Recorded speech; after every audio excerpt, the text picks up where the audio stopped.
नाज़रीन, ट्रंप की इस वक्त यूएस एयर चीफ के साथ मुलाकात हो रही है। ईरान पर हमले के हवाले से हतमी जो फैसले हैं वो इस वक्त लिए जा रहे हैं और ट्रंप को इंटेलिजेंस ब्रीफिंग दी गई है।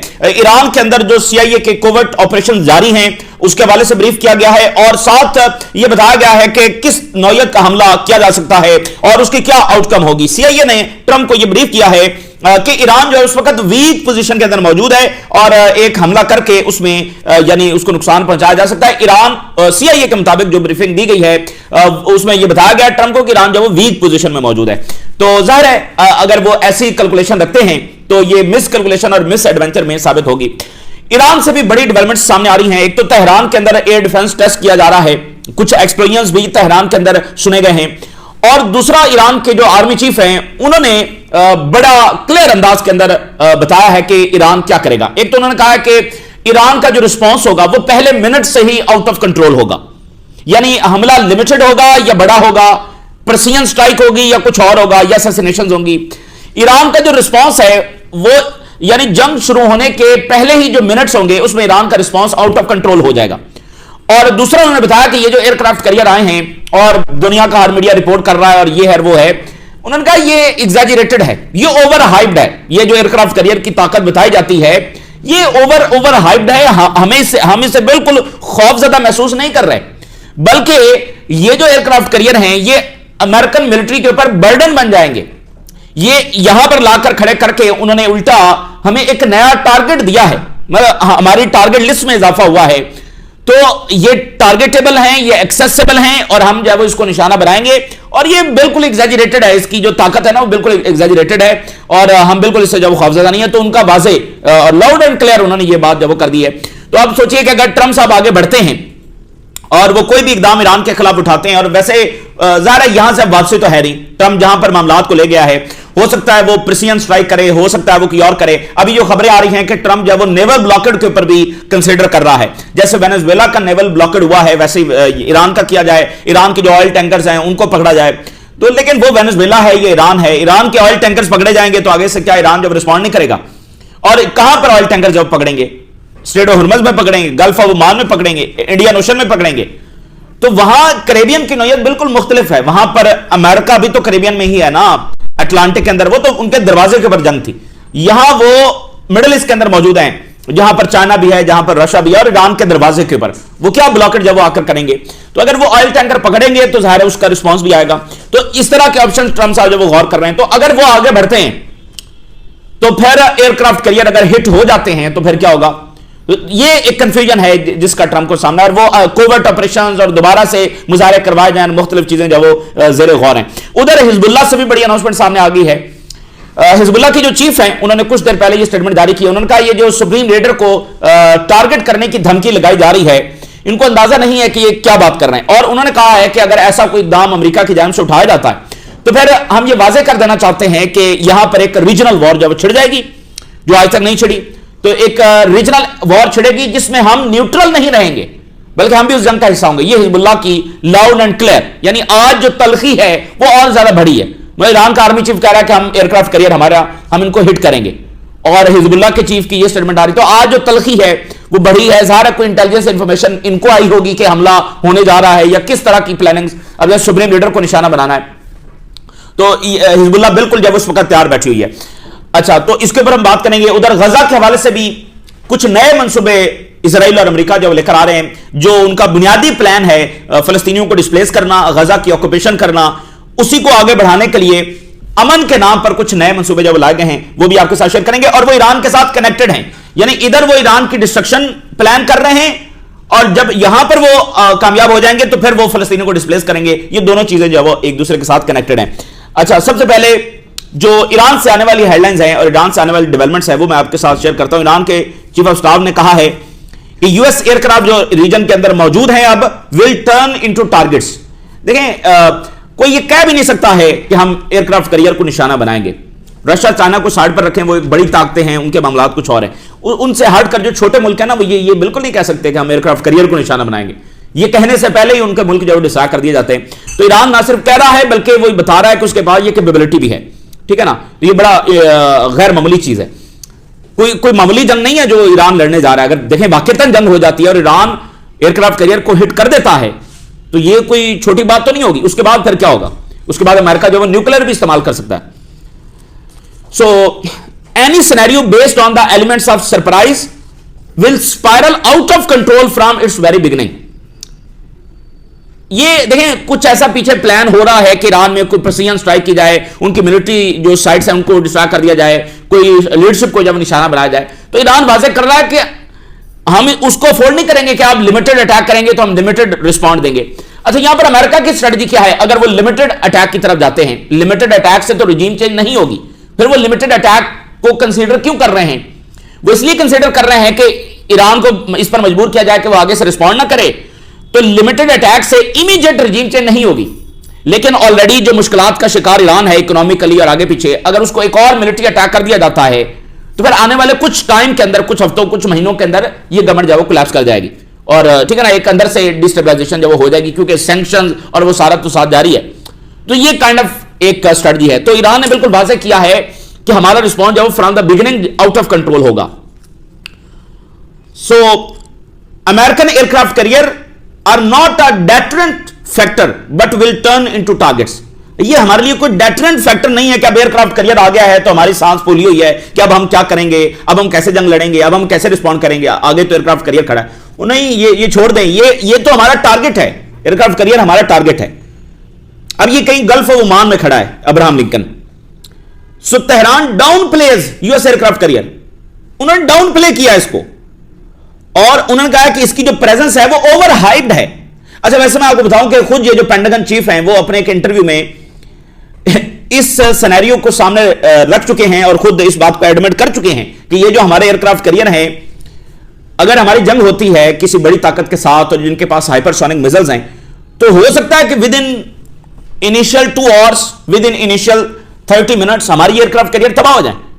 अगर वहां से 30-40 हाइपरसोनिक मिसाइल्स भेजे जाते हैं या 100 भेजे जाते हैं, जितने भी, तो देयर इज पॉसिबिलिटी कि हमारी एयरक्राफ्ट कैरियर जो है हिट हो सकते हैं। ये खुद पेंटागन चीफ जो मान चुका है, एडमिट कर चुका है। फिर उसने बताया कि चाइना के साथ जंग की जो वॉर गेम्स हुई हैं, यानी वॉर गेम्स ये होता है कि सिनेरियो डिस्कस किया जाता है कि भाई चाइना और अमेरिका की जंग होगी तो दोनों की ताकत का कंपैरिजन किया जाता है, सारी चीजों को सामने रखते हुए एक एनालिसिस किया जाता है कि भाई कौन जीतेगा और किसका पलड़ा भारी होगा, तो उसको वॉर गेमिंग कहते हैं।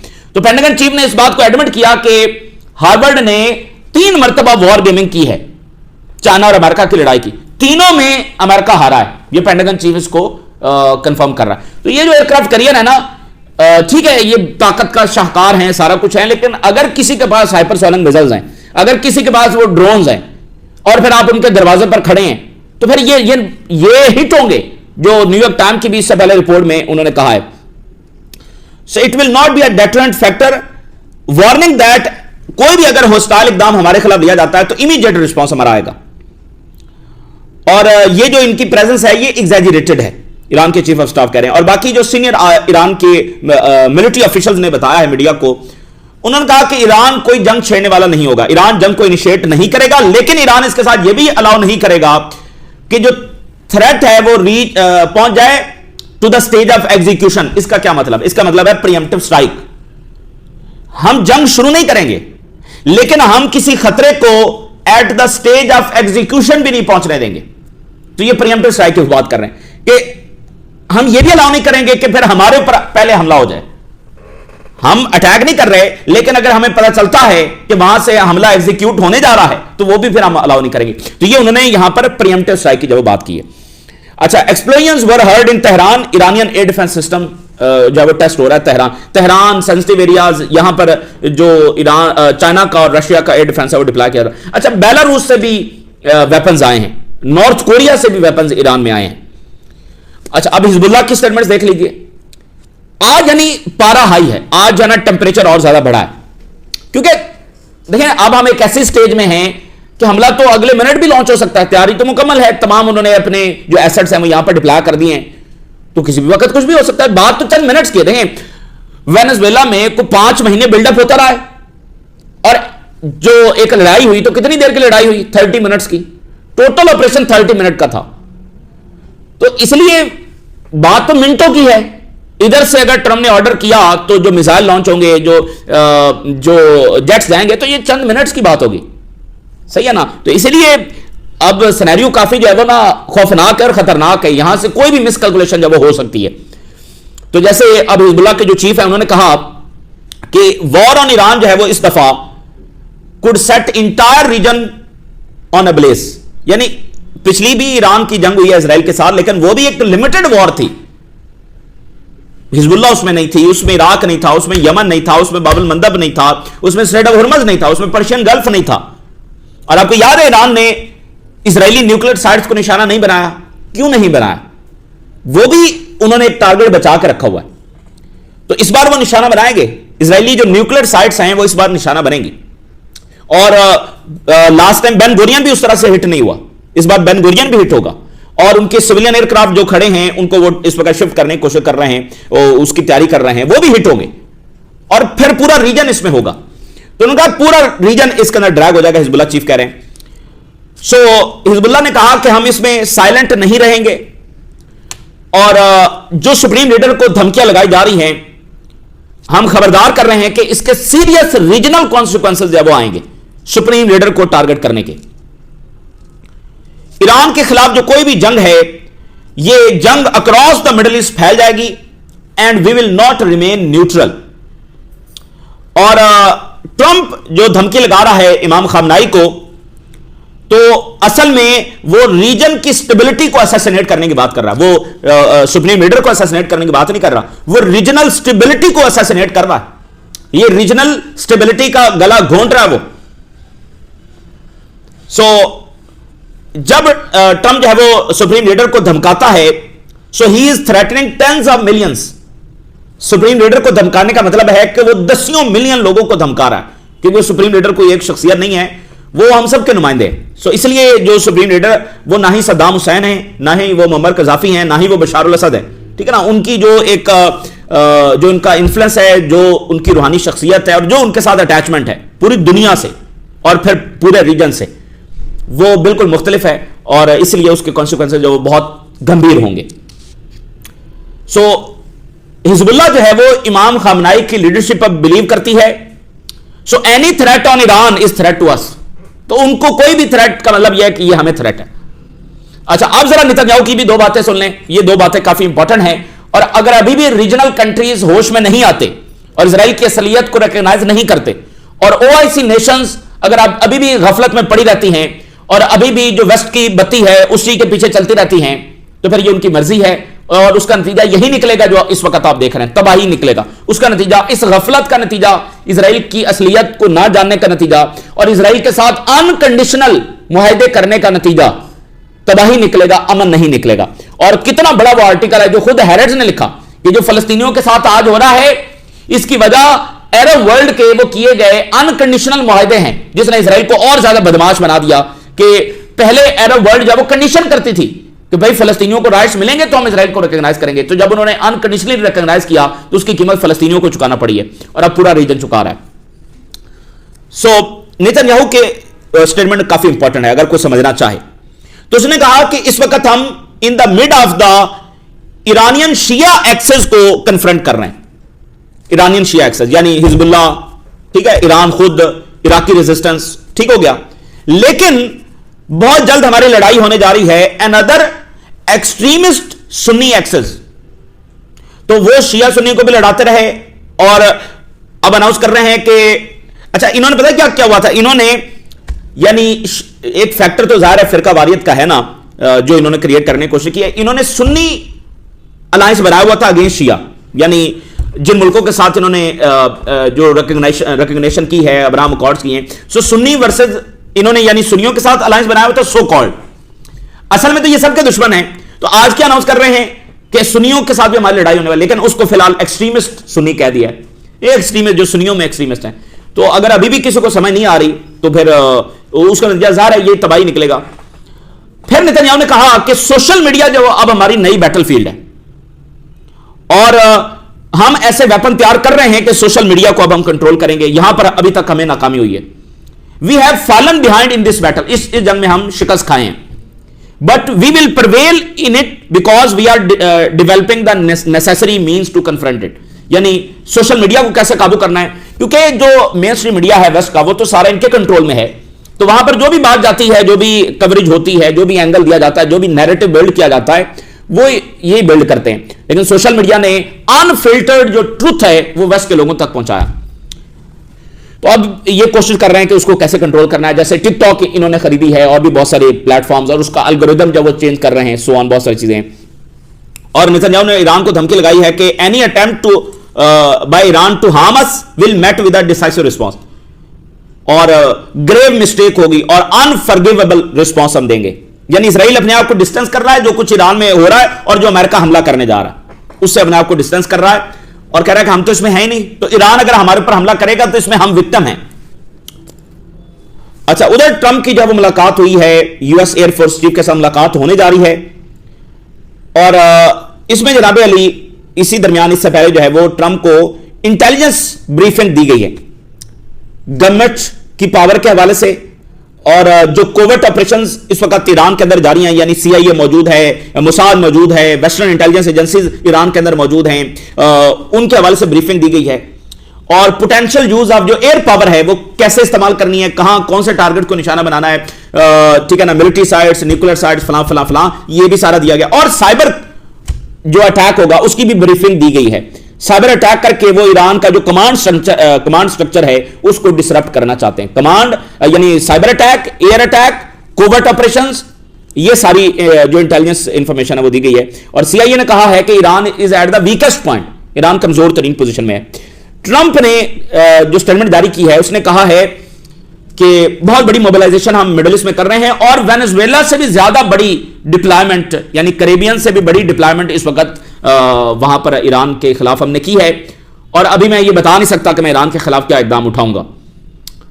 आई do not want to talk about what I intend to do, मैं ईरान के साथ क्या करूंगा अभी ये मैं बता नहीं रहा, लेकिन सबसे बड़ा जो डिप्लॉयमेंट है वो हमने वहां पर कर दी है। यूएस एम्बेसी जो इराक में है वो ये कह रही है कि we are closely monitoring Iran, Iran को हम बहुत क्लोजली जो है वो मॉनिटर कर रहे हैं।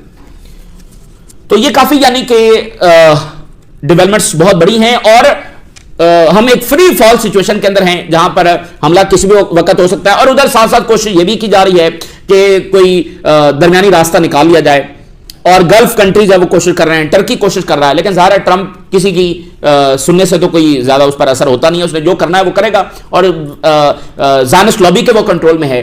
और नेतन्याहू की इस वक्त पूरी कोशिश है कि यहां से मामला वापस ना जाए, और यहां पर वो कोई लिमिटेड जंग भी नहीं चाहता। और अगेन नेतन्याहू ईरान में सिर्फ रिजीम चेंज भी नहीं चाहता, नेतन्याहू ईरान की डिस्ट्रक्शन चाहता है, क्योंकि अब रिजीम चेंज हो गई, ईरान में रिजीम चेंज हो गई, क्या वो रिजीम चेंज जो है वो अपना न्यूक्लियर प्रोग्राम रोल बैक कर देगी?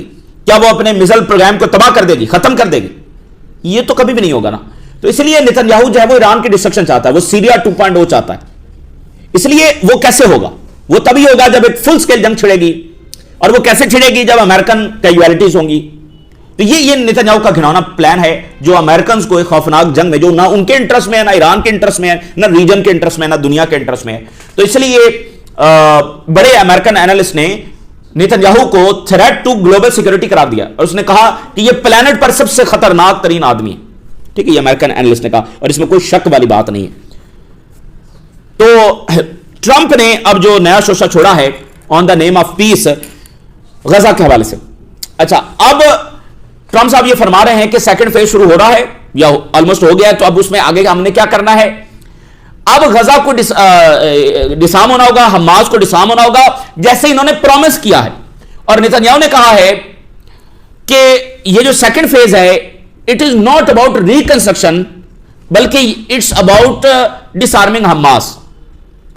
यानी हमास ने कभी कमिट नहीं किया कि हम डिसाम होंगे। हमास ने यह कहा कि फलस्तीनी रियासत बननी है, उसके बाद हम फलस्तीनी जो फोर्सेस होंगी उनको अपने वेपन जो देंगे। ये उन्होंने कहा कि हम डिसाम होंगे। तो अब उस वादे को जो किया गया था उसको ऐसे जो है वो बदनीयती के साथ तोड़ मरोड़ कर पेश करने की कोशिश की जा रही है, और ये होना ही था। वाई? क्योंकि जो उनका बुनियादी मंसूबा है गजा पर ऑक्यूपेशन का, फलस्तीनियों को डिस्प्लेस करने का, वो कभी खत्म हुआ ही नहीं है। तो वो मुख्तलिफ टाइम में वक्त की जरूरत के मुताबिक कोई भी नैरेटिव बना लेते हैं, लेकिन बुनियादी मंसूबा वही है। अब वो क्या कह रहे हैं, अमेरिका एक डॉक्यूमेंट लेकर आ रहा है जिसमें वो ये लिखेगा और बाकियों से साइन करवाएगा कि हमास को हम अल्टीमेटम दे रहे हैं कि वो डिसार्म हो जाए, इतना टाइम दिया जाएगा। मिसाल के तौर पर उनको अप्रैल का टाइम दिया जाता है या मार्च का टाइम दिया जाता है, मार्च तक उनको अल्टीमेटम दिया जाएगा कि वो डिसार्म हो जाए। और अगर वो डिसार्म नहीं होते तो वो अपनी वादा खिलाफी कर रहे हैं, इसलिए हम इजराइल को ग्रीन लाइट देंगे कि वो अटैक कर ले गजा पर। अब आप जरा अंदाजा करें, एक जेनोसाइड और फिर एक जवाब चेक करें कि दोबारा इजराइल गजा पर हमला कर ले। तो अब ये वो मार्च तक का वैसे टाइम क्यों दे रहे हैं, अभी इजराइल गजा पर हमला क्यों नहीं कर सकता? क्योंकि इसी दरमियान उनको ईरान को डिस्ट्रॉय करना है, और ईरान डिस्ट्रॉय होगा तो इजराइल की कैलकुलेशन यह है कि विद इन वीक्स हिजबुल्लाह जो है वो कोलैप्स कर जाएगी। तो जब ये दोनों फलस्तीनियों के बड़े सपोर्टर जो है वो डिस्ट्रॉय हो चुके होंगे, फिर गजा जब वो कमजोर तरीन पोजीशन में होगा, हमास बिल्कुल कमजोर तरीन पोजीशन में होगी, तो फिर वो 15-20 दिन, एक महीने का अटैक करके हमास को जो डिस्ट्रॉय कर देंगे। तो और फिर चूंकि इजरायली फौज जब एग्जॉस्टेड है तो उसको भी रेस्ट का टाइम जब वो मिल रहा है, तो ये उनका नैरेटिव बड़ा एहसान कर रहे हैं 1-2 महीने देकर। तो और अभी भी वो अमन, मतलब पोर्ट्रे इसको यही कर रहे हैं कि अमन। तो ये काफी गंभीर और खौफनाक मंसूबा है। इसको रोकने की जरूरत यह है, इसके लिए जरूरी है कि इसको रिकॉग्नाइज किया जाए, समझा जाए और पूरी ताकत के साथ कन्फ्रंट किया जाए। और if there is no Iran, there is no Palestine, ये बात ध्यान में रखें। ईरान जो है ना, ईरान के बगैर आप समझ लें कि उनके जो ग्रेटर इजराइल के मंसूबे हैं वो और बढ़ेंगे, मामला फलस्तीनी रियासत और अमन की तरफ नहीं जाएगा। आखिर में एक स्टेटमेंट देखिए, बड़े अमेरिकन एनालिस्ट ये कह रहे हैं कि कोई भी इजराइल को क्रिटिसाइज करता है, उसकी पॉलिसीज को, उसकी जेनोसाइड को, तो उससे जो है वो एंटी सेमेटिक करार दिया जाता है। ये लोगों की जुबानें बंद करवाने का तरीका है। लेकिन अब हम इससे भी डेंजरस फेज के अंदर दाखिल हो गए, और वो ये है कि क्रिटिसाइजिंग नेतन्याहू इज एंटीसेमिटिज्म। अब नेतन्याहू पर क्रिटिसिज्म भी एंटीसेमिटिज्म होगा, और अब्राहम अकॉर्ड पर जो क्रिटिसिज्म है वो भी एंटीसेमिटिज्म। तो ये जनाब इस वक्त की सूरत हाल है। तेजी के साथ डेवलपमेंट्स हो रही हैं और सबकी नजरें आसमान पर हैं, और मुकम्मल तैयारी हर तरफ से है, अमेरिका इजराइल की भी है, ईरान की भी है। देखते हैं कि किस तरह मामला जाएंगे। ये डेवलपमेंट्स है जो आपके साथ शेयर की, आपने राज रोगा करने इजाजत दीजिए। अल्लाह हाफिज़।